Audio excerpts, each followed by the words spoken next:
নমস্কার। আসন্ন গঙ্গাসাগর মেলা উপলক্ষে পূর্ব রেল পুণ্যার্থীদের জন্য বিশেষ বন্দোবস্ত করেছে। গঙ্গাসাগর মেলার জন্য 12টি অতিরিক্ত গ্যালোপিং মেলা স্পেশাল ইএমইউ লোকাল চালানো হবে। এই ট্রেনগুলি চলবে 12 এবং 17 জানুয়ারির মধ্যে। এছাড়াও 3টি রেগুলার গাড়ি যেগুলো প্রতিনিয়ত চলে তাদের রুট পরিবর্ধিত করা হয়েছে। এই পরিবর্ধিত রুটে বা এক্সটেন্ডেড রুটে এই গাড়িগুলি ওই দিনগুলিতে চলাচল করে গঙ্গাসাগরে পুণ্যার্থীদের যাতায়াতের বন্দোবস্ত আরও ভালো করে তুলবে।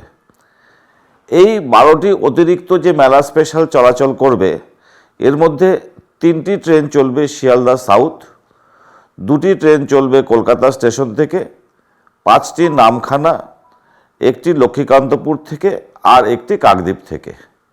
এই ট্রেনগুলি মূলত শিয়ালদা সাউথ এবং নামখানা কাকদ্বীপ অঞ্চলের উদ্দেশ্য করেই চালানো হবে, যেখান থেকে গঙ্গাসাগরে পৌঁছতে সুবিধা হয়। আশা করি অতিরিক্ত ট্রেন এবং পরিবর্ধিত সার্ভিসের যে লাভ পুণ্যার্থীরা নিতে পারবেন, যাতে তাদের পক্ষে গঙ্গাসাগর যাত্রা আরও সুগম হয়ে উঠবে। নমস্কার।